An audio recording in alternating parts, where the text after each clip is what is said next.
بسم اللہ الرحمن الرحیم۔ محترم ناظرین، السلام علیکم۔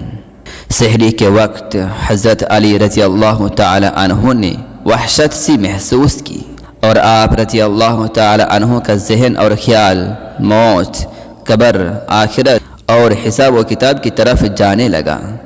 چنانچہ اپنے ذہن کی طمانینت کے لیے فوراً مدینہ منورہ کے قبرستان میں تشریف لے گئیں۔ جب وہاں پہنچے تو خاشعانہ آواز میں پکار کر کہا، اے قبر والو، تم پر سلام ہو اور اللہ کی رحمت و برکات ہو۔ ہاتھی پہ غیب سے جواب آیا، تم پر بھی سلام ہو اور خدا کی رحمتیں اور برکتیں ہوں۔ اے امیر المؤمنین، ہمارے جانے کے بعد جو کچھ ہوا اس کے متعلق ہمیں خبر دیجیے۔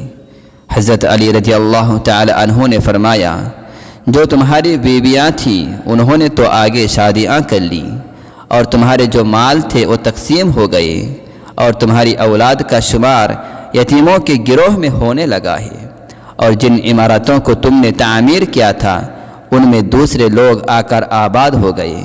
یہ ہیں وہ خبریں جو ہمارے پاس تھیں، اب تم بتاؤ تمہارے پاس کیا خبریں ہیں؟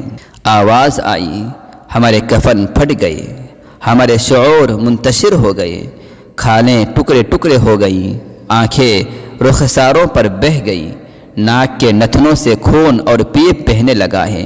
جو اعمال ہم نے آگے بھیجے تھے وہ ہم نے پا لیے، اور جو کچھ پیچھے چھوڑ آئے تھے اس میں ہمیں خسارہ ہوا، اور ہم رہن رکھے ہوئے ہیں۔